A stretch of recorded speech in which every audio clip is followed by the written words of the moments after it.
Social Security. If the Democrats got in, Social Security is over because the country's going to fail. There won't be any Social Security. And I made that pledge to you. We're going to take care of Social Security, Medicare, Medicaid, and we're doing that in spades because the country is becoming so successful again. And it hasn't been this successful. I think in the end, it will never have been this successful. I don't think it'll even be close with what's happening. Every American is seeing a tax cut. As a result of the bill, the average police officer will keep an extra $1,000 a year at least in overtime, and the average waiter or waitress will keep nearly $2,000 extra in the fact that they would have had to pay that kind of money on tips. And I never realized that the government was so strong on that. But waitresses, waiters would tell me that the government would go after them. Like, it was horrible. That's how it all started with me. It just was incredible. And the biggest thing was, again, the $4 trillion that they found. They said, well, that was nice. They should have announced it. I could have told them that. And I don't know. It should be simple. But a lot of people didn't understand it. Actually, a lot of good people didn't understand it. But now they're saying, you know, Trump was right. They'd never seen anything like this. And I don't know what it is, Scott. They didn't understand what we were trying to explain to them was going to happen. Everybody's moving back to the United States because they don't want to pay a tax. If they're not here, they have to pay a tax. And it didn't seem that complicated, but it's working at a level that nobody can imagine. You know, this is working $4 trillion, but that's a big number. It's a number that nobody ever heard of before. But $4 trillion is exciting. But that's nothing compared to what's happening, because these places haven't even opened yet. Some of them haven't even started hiring yet. They're under construction. So it's construction jobs, but it's not the big number, and the big numbers, when they open, they're going to be very successful. It's a revolution.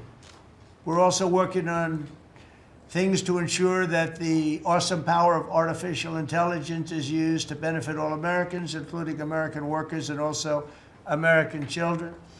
In that spirit, our wonderful First Lady has just announced a presidential AI challenge. It's going to be a very good challenge, I can tell you. She's put her heart into it, which will inspire the next generation to stay on the cutting edge of this vital technology. This is the new internet, the new computer, the new television, the new everything, all put together in one. This is why when I show you a picture like that, I mean, I show you this. This is a factory superimposed over the island of Manhattan, and you have many of them being built right now all over the country, or soon to start. Some of them. Some of them have started. This one has actually started. That's in the great state of Louisiana. But the First Lady is working very hard on this, and it's an important initiative. And Melania, when she puts her mind to it, nobody can do better. There's nobody. So every young person should go to AI.gov to learn more, AI.gov to learn more. And you'll see it's a great challenge. I think it's going to be a very modern kind of a challenge that involves AI, which is very exciting to people. So I want to thank her, raise a lot of money for children. We're putting America first, and we're going to be putting the American worker first. And, you know, the Republican Party has picked up 4 million new people, 4 million. The Democrats have lost 2.5 million. Other than that, they're extremely happy. No, they're very depressed. They're very depressed. And their new box that they've fallen into is crime. There was a consultant on one of the shows this morning I was watching. I thought he was very good. He's a Democrat consultant. And he was screaming, no, no, don't let him do this to you. Don't let, it's another trap. It's another trap. What he's talking about, like men playing in women's sports. They said that's an 80-20. No, it's a 97-3. It's 97-3. Like transgender for everybody. They fought for it. They're still fighting for it. I saw a guy today, a politician that you all know very well, fighting like hell for men playing in women's sports. You don't understand. They're human beings also. Well, I agree they're human beings. But you can't have a 7-foot guy playing basketball with the women. You know, just one of those little problems in life. And We all have our place. It's okay. I've got my place too. But this guy's screaming, it's another trap. And this is the worst of all. He said, because this is crime. Trump is saying he's against crime and they're for crime. No, he's going, it was funny. No, it's a trap. Don't do it. And then I saw this poor, stupid Chuck Schumer, the guy. He looks like he's aged 100 years. And I don't like getting into looks. You know, looks don't mean anything, right? When you're in politics, looks don't matter. I look at Pam, I would never say she's beautiful because that'd be the end of my political career. Laurie, secretary. But I will tell you, this is the best of all. And they're going to fight me. Like this slob of a governor you have in Illinois. This poor guy got thrown out of his business by his family. I know the family. I was partners with the family. Nice family. I like the family, but he was no good. They threw him out. He's governor of Illinois. And he goes about Trump, we don't need his help. Chicago is the worst. These places are really bad. Crime in D.C. was the worst it ever was. You know, they make up stories. Crime in D.C. was the worst ever in history. And now, over the last 13 days, we've worked so hard. We've taken so many, there are many left, but we've taken so many criminals, over 1,000. I watched a man from Maryland who said to me, I mean, sir, you're the greatest president. You're doing an unbelievable job. What a great job. Governor Moore, has anyone heard of him? Mm-hmm. He's another hopeful for president. I don't think so. But I met him, and I didn't realize it was on camera. Did you see they caught him on camera? I was at a game, I don't know, like the Army-Navy game or something. And I met him in a hallway. And as usual, you do your job very well. One of these great cameramen had it on tape. But I met this gentleman. I never met him before. Sir, you're doing a great job. You're doing an unbelievable job. Thank you very much. But then he goes on television and says, oh, Trump is a dictator. He's a dictator. And a lot of people have heard. So the line is that I'm a dictator, but I stop crime. So a lot of people say, you know, if that's the case, I'd rather have a dictator. But I'm not a dictator. I just know how to stop crime. And you would think that Illinois, where they have such a problem with crime, such a bad governor, he should be calling me, and he should be saying, could you send over the troops, please? It's out of control. It's out of control. In New York, it's out of control. Not as bad as Illinois, by the way. Not even close. In California, you would have not had the Olympics had I not sent in the troops. We sent in the National Guard. They did a fantastic job. We have the Olympics. We have the World Cup coming. I got them in my first term. And I was really sad because I said, oh, boy, I got them, and I won't be president. And little things happen. Thank you, God. Thank you. Little things happen. Think of it. You could ask Johnny. Johnny would tell you, he's the head of World Cup. He's a great guy, too, great commissioner. But he's the head of the World Cup. He said, Trump is the only reason we're doing this. And the sad part is that I was not going to have it. I would have to be, probably I wouldn't have even been invited to the game, depending on who's president, right? And I got that. I did not get 250, okay? The 250th anniversary, I did not get. I'd like to claim it, if I might, but I did get that. That was whether I was president or not, it was still 250. I'd like to take credit for it. What I will take credit for is we're going to have a better celebration under Trump than you would have had under some stuff. That I'll take care of. We're going to have a safer place, Christy, because of you and Tom Homan and everybody, right? But, so we have 250 coming up. We have the World Cup coming up, which is like having 45 Super Bowls. And we have the Olympics coming up. So we're going to have a very exciting 3.5 years remaining. We're going to have a very exciting, it's going to be done properly. So I just want to tell you, our country's in incredible shape. Our military is strong and powerful and respected. We had some fantastic decisions from the Supreme Court that let us put the people into the military and other businesses that are best for the job, as opposed to some woke reason that was killing our country. That was a very strong, very powerful you can now go into a company based on your ability, as opposed to being forced in based on some factor that cannot make our country great. That was a big decision, very, very big decision. And we've had a lot of great decisions, and we've all made some great decisions sitting around this table. I want to thank Scott. Unbelievable what's happening financially with you and Howard. And Vice President's involved in everything, and he's been great. And Marco has been, really, I think you're born for this job. I don't think you should ever run for another office. I don't think you should, really. You're so good at this. He is so good. And everybody likes him, you know, everybody likes him. But everybody, much more importantly than like, I think you would say, is respect. They respect Marco. They respect all the people around the table. So what I'd like to do is, I'd like to go around the table. You seem to like it. Your audience seems to like it based on ratings. And I want to mention, you know, about crime, because we have a young lady here, Iris, of Epoch Times. You're Iris, aren't you, huh? And I heard you were very savagely mugged in the city, and I'm not going to let that happen under this administration. That was last year. And would you like to mention what happened? Of course. So first of all, thank you, Mr. President. You want to listen to this? For having me here to share my story to the room and to the broader public. My name is Iris Tao. I'm a White House correspondent for NTV, the sister media of the Epoch Times. So more than 2 years ago, it was a Saturday morning in broad daylight. I was on my way to work, and a young man with a black ski mask pointed a gun at my face and threatened me to hand over my phone, my wallet, my laptop, and everything else. And when I refused, he used the butt of his handgun to strike me across the face, in the cheek, or what some people call pistol whip me, before running away. And that has deeply traumatized myself and my family. Ever since, I've never dared to walk in the street of DC at night, ever.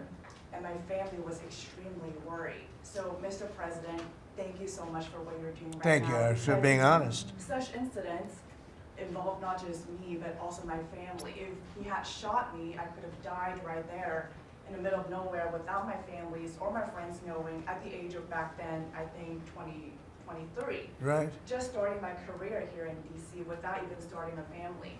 Right now, I'm very blessed to have this opportunity. So you had a gun pointed at your head, and you probably figured that he's going to pull the trigger, because these are animals that don't know what the hell, they couldn't care less.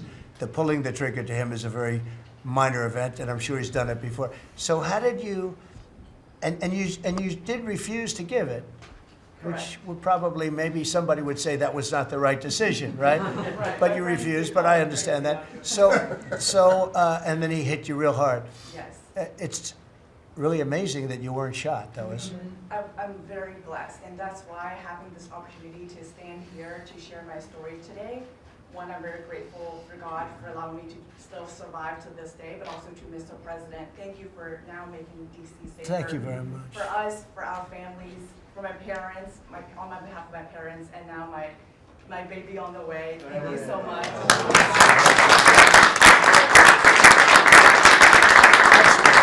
And there are other reporters and journalists, good people, and you don't have to say it, but that have also been attacked violently.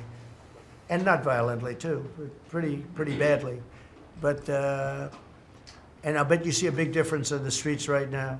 And this is only 12 days, but people are telling me they're going out to dinner now. They haven't, I told my friend, but I have a lot of friends that are going out to dinner all the time now in DC, and they weren't doing it 12 days ago.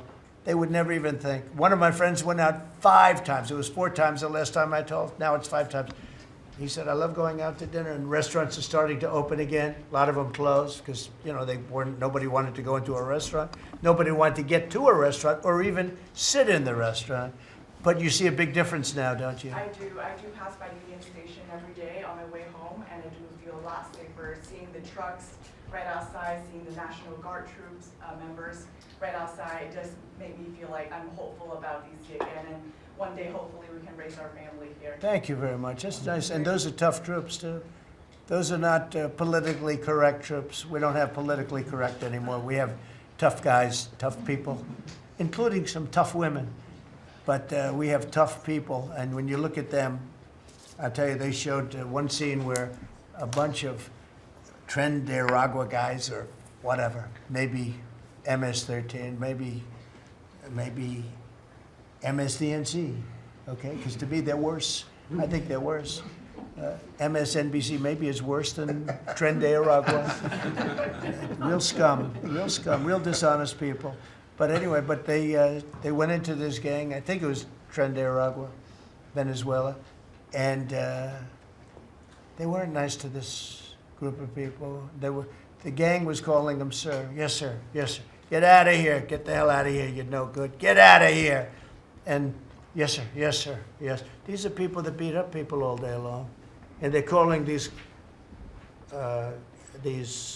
soldiers, that's what they are. They're real soldiers. There's no games. I said, you don't have to be politically correct.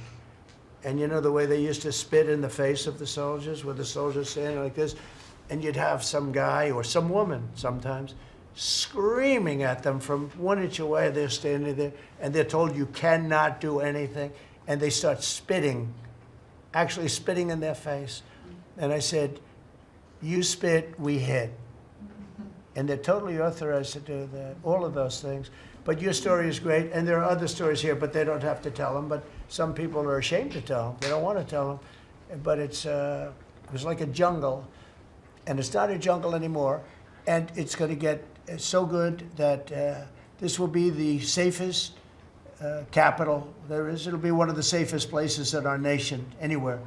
And right now it's one of the most unsafe places, but not now.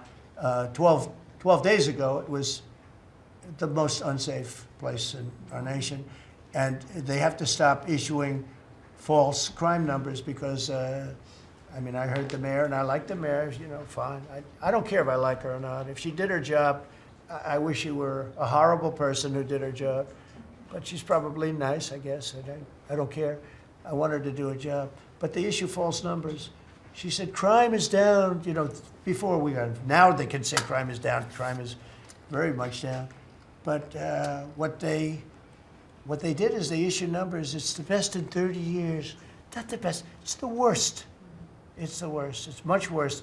And they gave phony numbers. And then they fired the man who didn't want to write the phony numbers. He got fired. And I guess that whole situation's under investigation because it's a very important thing, Pam. I mean, if they're going to give these phony numbers, it's a false feeling that you get crime. You have to do something about it. You can't go around saying, "Oh, Washington D.C. safe," if it's not. It's going to be very safe very soon. It's very safe right now. You're going to go out, have dinner. People are going out all over the place. They're walking. I have people that work in government, strong, tough cookies. They can take care of themselves.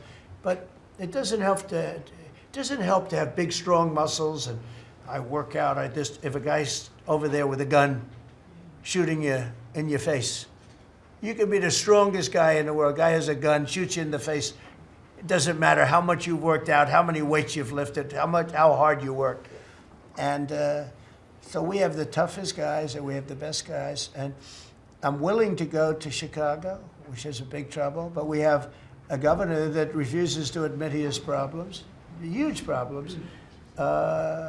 Baltimore, Wes Moore was telling me I want to walk with the president. Well, I said, I want to walk with you too someday, but first you got to clean up your crime because I'm not walking in Baltimore right now. Baltimore is a hellhole.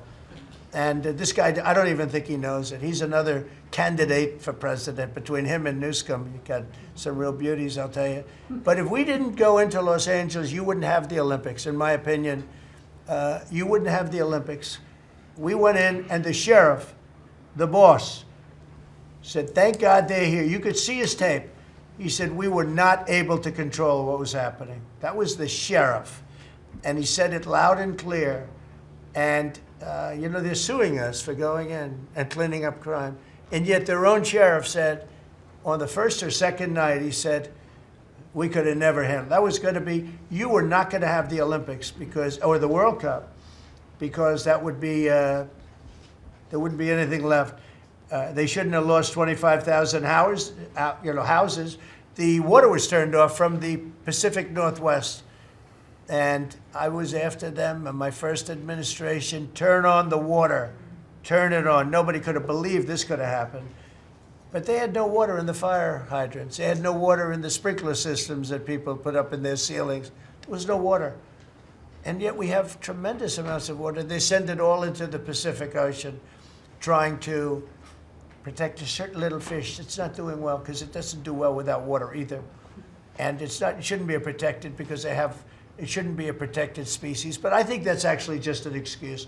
I actually think these people are sick. There's something wrong. So we send hundreds of millions of gallons of water a day into the Pacific Ocean.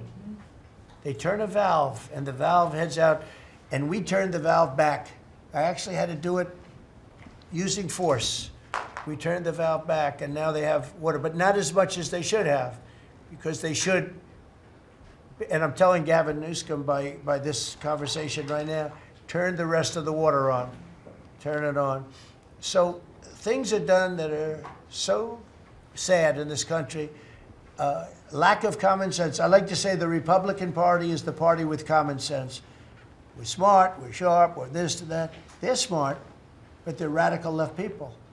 And they can't help it. They're very smart, but they're radical left, and they're destroying our country, but they're not going to destroy it anymore. So we picked up millions of people in the Republican Party. They lost millions of people. And I think we're going to do very well in the midterms. And I just want to say one other thing, and that's medicine. The cost of medicine all over the world is much cheaper than the United States, because for years the world pushed us around, including our friends. And you go to Germany, you go to England, you go to different places, and you go to a store, and it's sometimes 10% of what we pay in the United States, because they said, nope, we're not paying any more. You charge the United States. This went on for 25, 30 years. And I invoked favored nations. I said, I want to pay the same as they're paying. And Bobby Kennedy is doing a good job, and Dr. Oz is doing a good job. And I asked them, I mean, other than the basics that they're doing on autism and other things, which we got to solve that problem, because it's crazy what's happening, it's out of hand. But this is the most important thing that can be done, is favored nations, Bobby. And we're not talking about a 25% cut or 50. We're talking about a 1,500% cut, because people go to Europe to buy drugs, and they come back with drugs, prescription drugs, normal, not, I don't mean the bad drugs, I mean prescription drugs, because you can buy them for 10%, 15%, 20% of what. So they're going to go up in price. And I told the countries, and I get along good with all of them. I mean, you could ask I get along good with all of them. But I said, you know, I told them, I said, you're going to go up a little bit, because it's the world. It's the world. So more people in the world than we have. We're going to go down a lot, and they're going to go up a little. And it's called equalization. We're going to have equalization. So we pay the same price as the lowest drug sold anywhere in the world. And I think, Bobby, that's going to happen pretty soon. The companies are ready for it. They had to go for years. I was with a very great gentleman from Eli Lilly. I think he's an incredible executive. I mean, I'll mention the company, and I'll mention him, because we had this argument my first term, and then we had it in my second term. In my second term, I wouldn't stop until I won the point, and he threw up his hands. He says, you're right, I can no longer defend it. I can no longer defend that a pill that's made by Johnson & Johnson in a factory, in the same factory in the United States versus a place in Europe or other places, including Canada, by the way, you could buy it for 10% or 15% or 20%, the cost of what we're paying. Well, we'd pay 5, 6, 7 times more money. He said, it's the hardest part of my job, defending that. I'm not going to do it anymore. I'm saying that we have to get down to business. And that's a great company. He's done a great job, and I appreciated it. And it really broke the ice, because they were sending, well, we have to do research and development. Well, you have to do it for Germany and all these other countries too. Well, they think the United States should bear it. I mean, I heard this stuff and I finally said, it's over. Now, you have to have somebody that can get these countries to do it. I told them, if you don't do it, we're going to charge you a 25% tariff on everything you send into our country. That's much more money than what we're talking about. Then we have to get the drug companies to do it, and they'll do it because we have tremendous power over the drug companies too. So we're going to get it done. I just hope we get it done fast, Bobby, because this thing should go fast. But we're going to get the cost of medicine is going to be 1,000%. Think of that, not 2%. And I just tell this last story. When I was in my first term, in my last year, I was so proud of myself because drug prices went down for the first time in 28 years under my administration. You know how much it went down? 1/4%. And I was so proud of that. And I held a news conference, I think you'll be able to find it, congratulating myself and my administration because for the first time in 28 years, drug prices went down. 1/4%, that little tiny, but it still went down. And I thought it was great. And then I realized, you know, it's a very complicated business and formula. You got to be very smart. I said, we're really getting ripped off by the whole world. The whole world is ripping us off. And what happened is I got on this kick, and I got the drug companies to agree, and I got countries to agree. And they're not agreeing because they think I'm a nice person. They're agreeing because I will put charges and costs and tariffs onto them that will be many times more than what they're going to be paying. So the companies are there and the countries are there, and we got to get it done, Bobby. We got to get it done, and we're going to have the biggest price of it. Now, that's going to lower Social Security, Medicare, Medicaid. This is going to lower everything because drugs go for everything. It's going to have the biggest impact, I think, of anything that can possibly be done. But your costs are going to be going down for medicine, for prescription drugs, will be going down at levels that nobody ever thought possible. And that's going to happen in a matter of a very short period of time.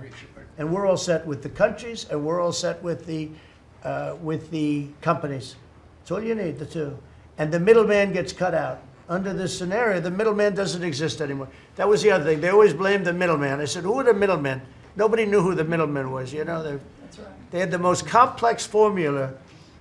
It was genius, but they didn't get away with it. So I'm counting on Bobby. Do you want to start, Bobby? Maybe we'll start with you. You can start with that and then go on to what we're talking about. We are deep into MFN negotiations, most favored nation status negotiations with 14 companies. Howard Lutnick is a breath of fresh air, and I think he's going to help us get across the finish line with the leverage that we have from tariffs. They're smart. Don't let them get away with it, Howard. Well, the combination of Bobby's MFN and the 232 Pharmaceuticals, which we launched together, Right. when you put those two together, it really gives Bobby the tools to go execute your plan. So I'm supporting Bobby as he executes his plan. Good. Right? Yes.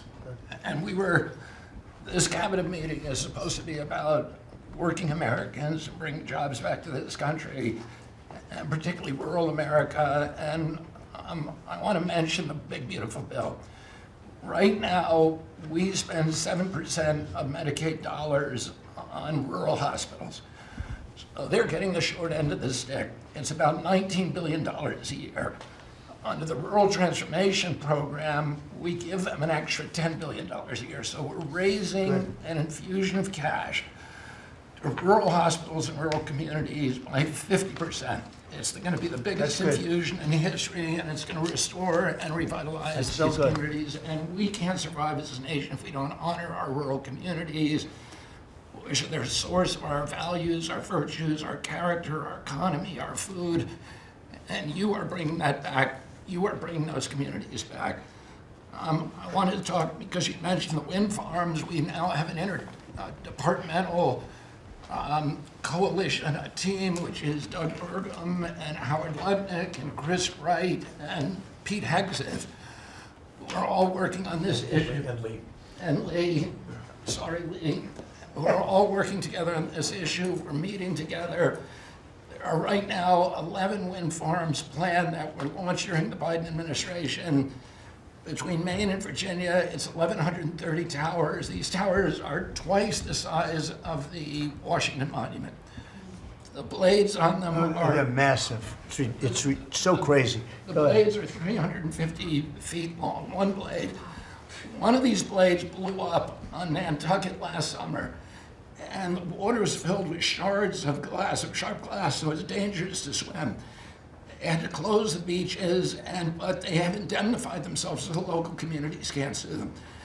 None of these projects are bonded. If you build an oil derrick in the Gulf, you got to put a bond down. There's no bond for dismantling them, and that's one of the tools that Doug is now using to challenge some of these projects. None of the cost of energy from these projects is 39 cents a kilowatt hour. The average cost in this country is 17 cents per kilowatt hour. And natural gas is 3 cents. Right. So it is the most expensive energy. I've been representing commercial fishermen for 40 years. They are so excited about what you're doing, Mr. President, because their fisheries are being wiped out. As soon as they begin construction, the groundfish fisheries just disappear. The fish leave the area. They've killed 160 whales in the last 2 years. So they're wiping out the whale population, the Atlantic whale population, the big whales, the minkies, the gray whale, or the humpback whales, the right whales. And you are going to save the whales on the East Coast because of this. And you're going to save these economies that are based upon commercial fishing. I'll say one other thing about fishing. We are now, the South Asian nations are now dumping shrimp on our country. The shrimp is heavily contaminated. We just stopped a shipment that was contaminated with cesium-157, which is radioactive. They're farming these shrimps, and they use bactericides and antibiotics and all kinds of chemicals, and the shrimp are so contaminated that the European nations won't take them, so they're dumping them all here, and they're putting out of business. We have the most sustainable, highly regulated fishery in the world. What our fishermen do is a good thing. And all the trawlers in the Gulf and Alaska are being shut down because we're getting shrimp dumped here. So we have now increased FDA inspections of shrimp to make sure that Americans are not buying and eating contaminated shrimp and putting our shrimpers out of business. I talked just very briefly, we have an historic agreement on pre-authorization. We brought together 80% of the insurance industry, which has agreed to, for 80% of diseases and injuries, give immediate pre-authorization so that when you go to your doctor's office and he prescribes you a new knee or whatever it is, you will immediately know whether your insurance company is going to pay for it. This is an historic agreement. People have been trying to do it for decades, and we, because of your leadership, brought the insurance industry together and got them to voluntarily agree to do this. Similarly, we've made another historic agreement with personal health records. The 60 biggest tech companies in our country have all agreed to allow Americans for the first time access to their personal data, which they own, which these companies have been monetizing without permission. You're going to be able to see by next year all of your health records on your cell phone. It's going to save lives. It is going to fuel an infusion of technology into that space where people can access those records. They can compare their diet to what they personally need, and we'll have personalized medicine. We are doing price transparency. You passed this during your first term, and then the Biden administration refused to enforce it. We've now brought at HHS, under your leadership and my leadership, more enforcement actions than during the entire 4 years of the Biden administration. Right. So we're going to have that kind of price transparency. I'm working with Linda on forcing medical schools. And the MCATs, the people who administer the MCATs, the people who do accreditations, to put nutrition into medical school education. Right now, 25% of the doctors in this country do not feel competent to give nutritional advice. 70% of diabetes cases can be reversed or ended if you just change people's diets, and the doctors don't know how to advise it. They only know how to prescribe the drugs. We're going to change that, so if you come out of a medical school under the Trump administration, you are going to know about diet. And then finally, most importantly, the Pete and Bobby Challenge. I want to give an update. Pete got, or I got 5 minutes and 48. It's 100 push-ups, 50 pull-ups, and you try to do it within 10 minutes. I got 5 minutes and 48 seconds. Pete beat me. I'm still bitter at that. 5 minutes and 25. The cabinet leader is Scott Turner. You beat me. Dislocated arm. You got 5 minutes and 15 seconds, and I'm waiting for reports from the rest of the cabinet. The only exemptions currently existing is if you can hit a 50 at Bedminster, which President Trump did with Bryson DeChambeau, so he's the only one exempt in this room. Everybody else. That's great, Bobby.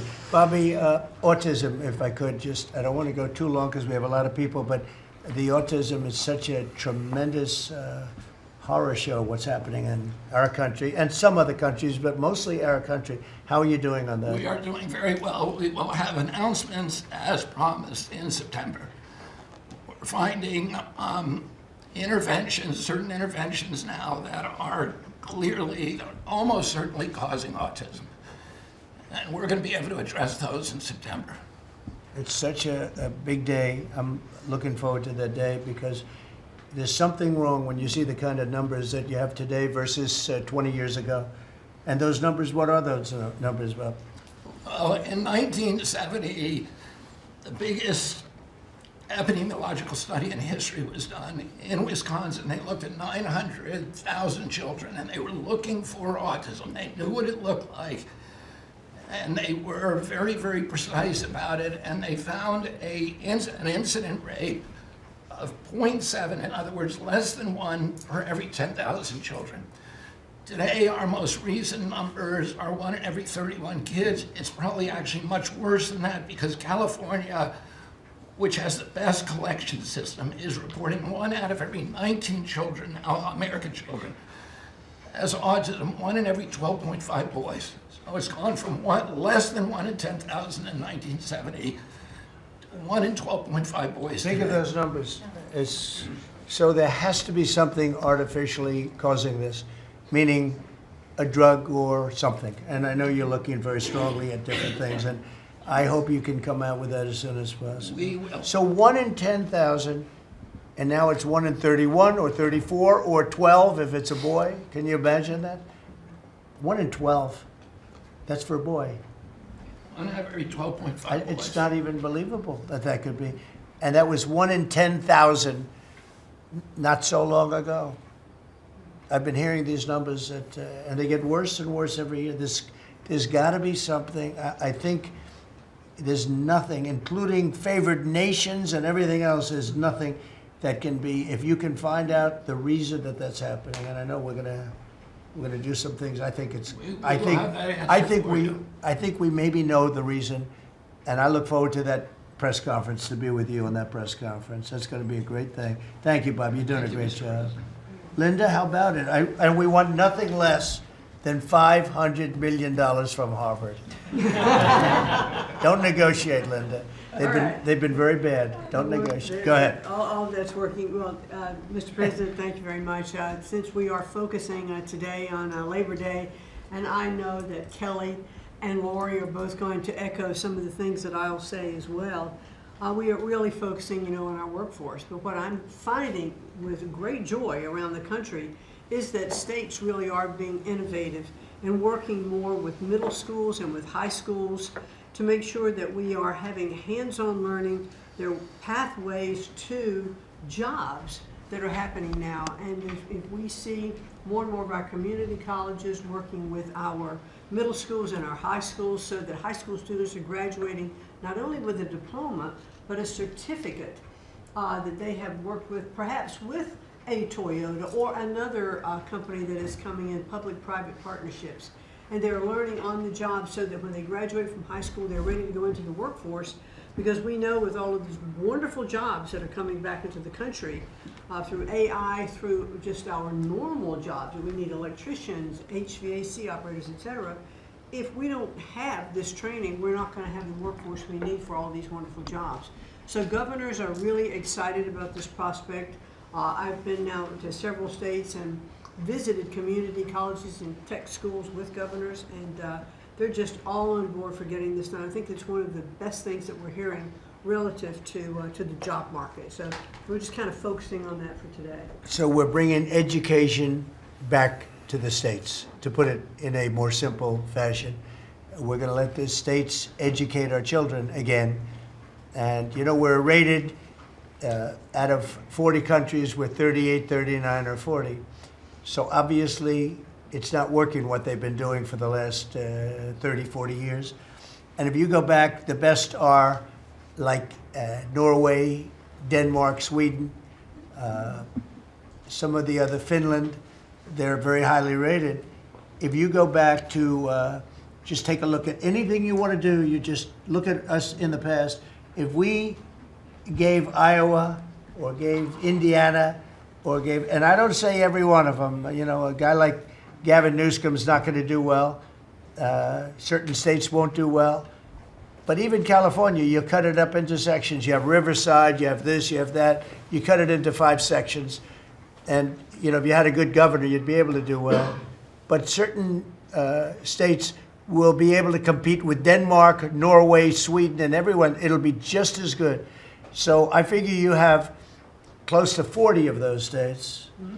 And then you'll have 10, you'll have 5 that won't be very good. You have 5 disasters, and we'll have to work on those disasters. But for the most part, we will have education that will go zooming up in those charts, just like we have in everything else we've done.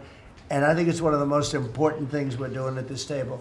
So bringing education back to the states where you have the parents running it, where you have the school boards, they're local. We have people running from Washington that have never even been to the state that they're in charge of. They've never even been there, and I don't think they care about it. So we want to close up the Washington buildings, sell the buildings off, let somebody else get rich with the real estate, because it'll be a crime-free city.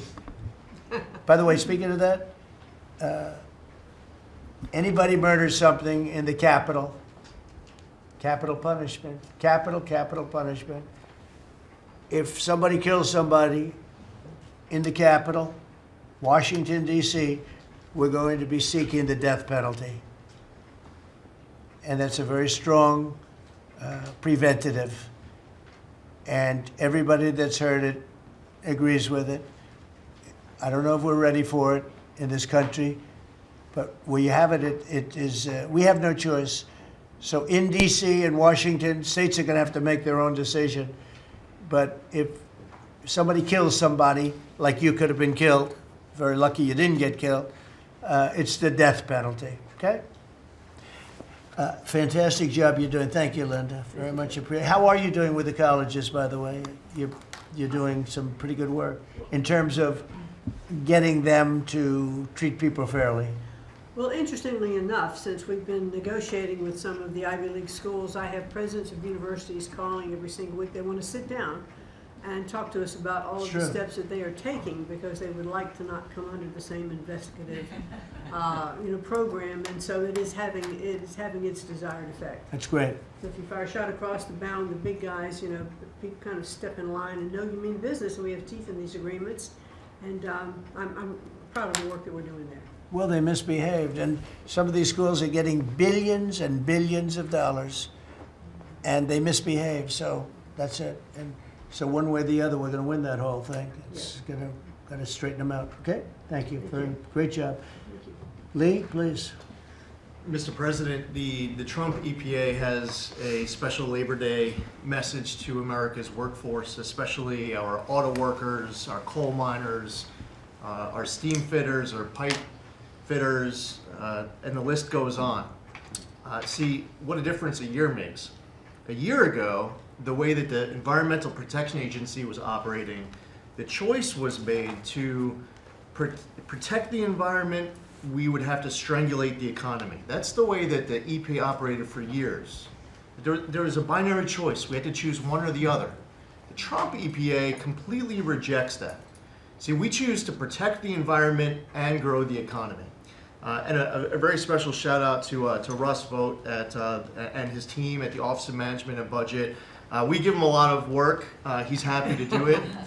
Dozens of different deregulatory actions. We just announced a proposed rescission of the 2009 Obama EPA endangerment finding.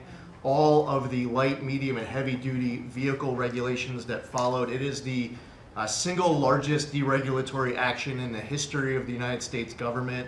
And when you add up the dozens of different actions that we have announced and that we're working through, in one agency in 1 year, we'll do more deregulation than entire federal governments have done across all agencies, across entire presidencies.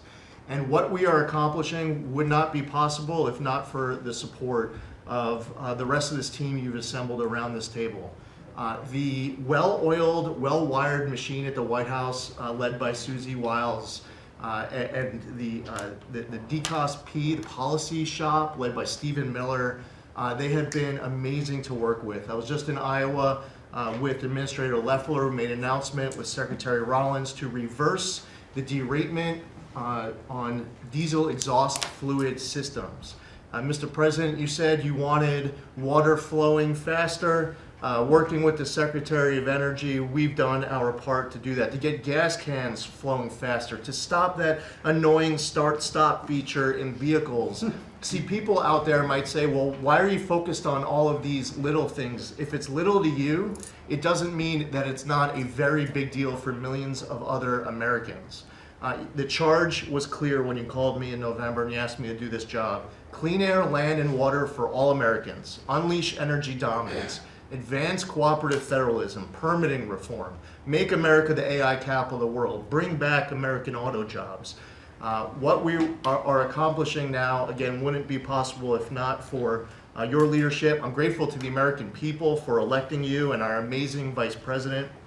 I was just in Mexico City announcing and signing on behalf of the Trump administration an agreement with Mexico for a permanent solution for the Tijuana River sewage crisis, which you have been so outspoken and passionate about in our conversations. It would not be possible if not for Secretary Rubio, Deputy Secretary Landau, U.S. Ambassador to Mexico Johnson.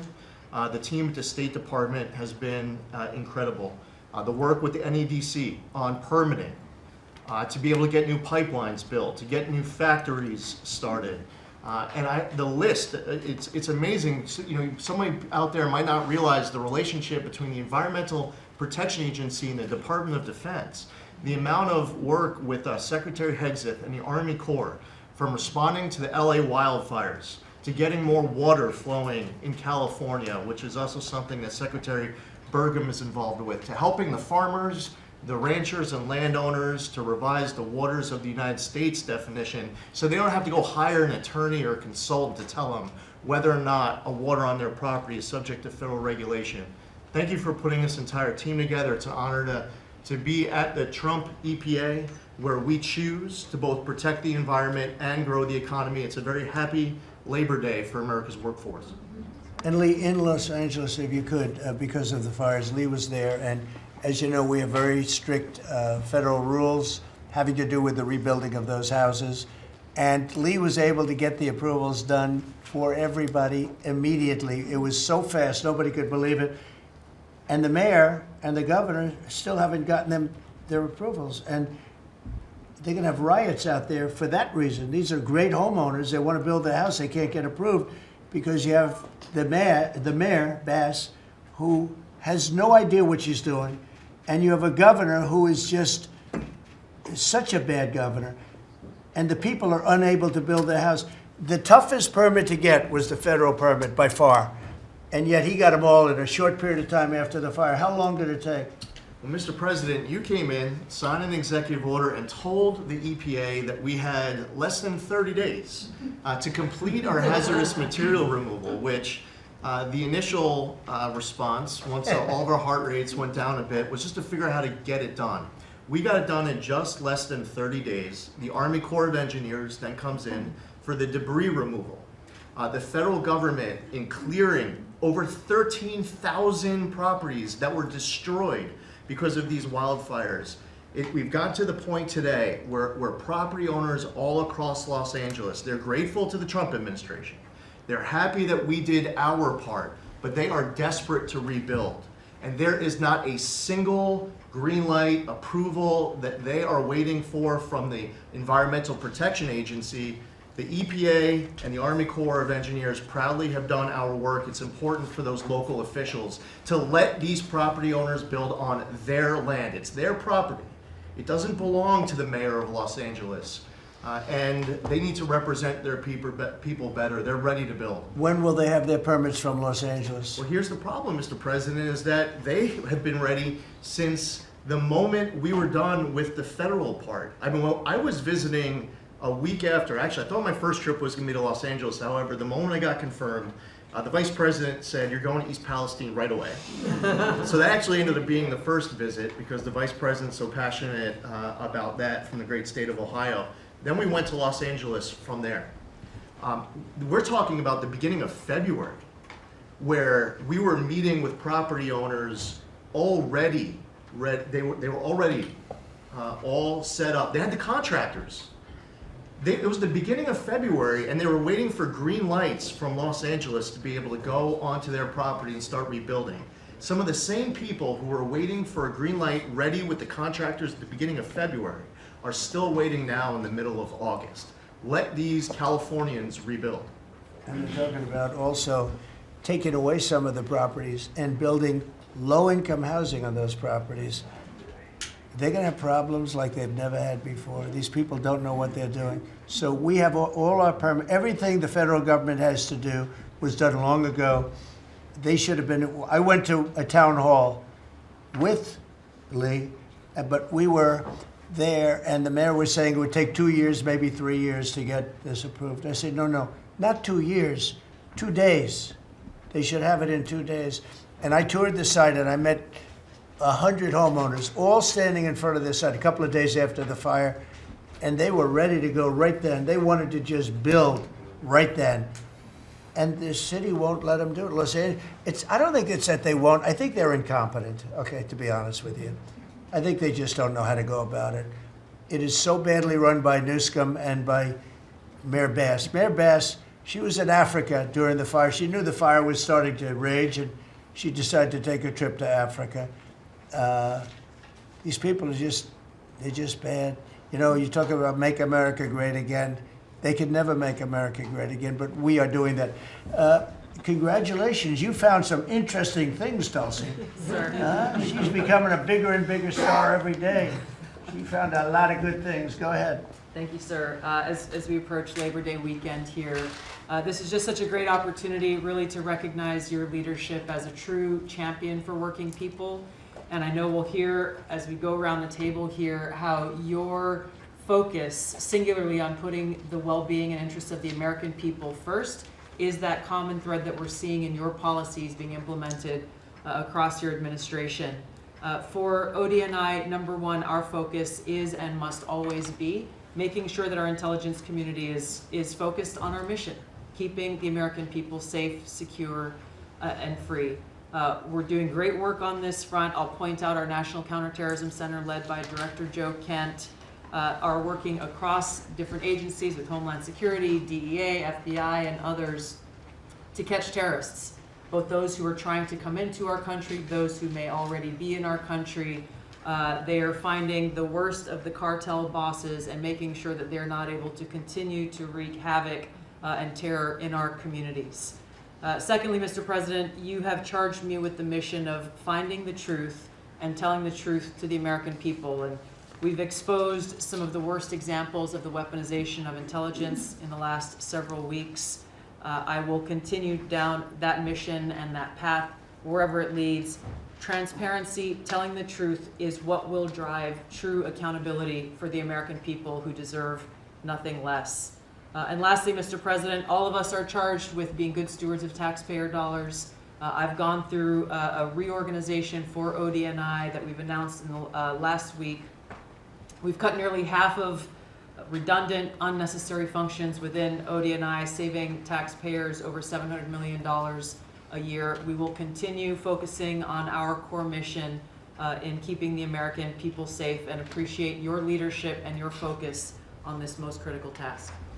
And you've also found many bags of information. I think they call them burn bags. They're supposed to be burned, and they didn't get burned, having to do with how corrupt the 2020 election was. And when will that all come out?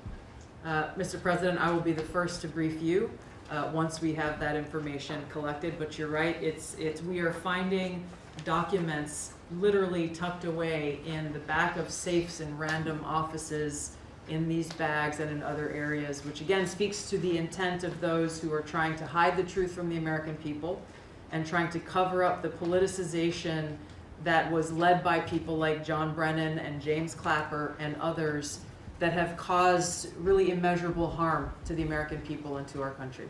Great job. Thank you. We look forward to hearing it. The public looks forward. Thank you very much. Administrator?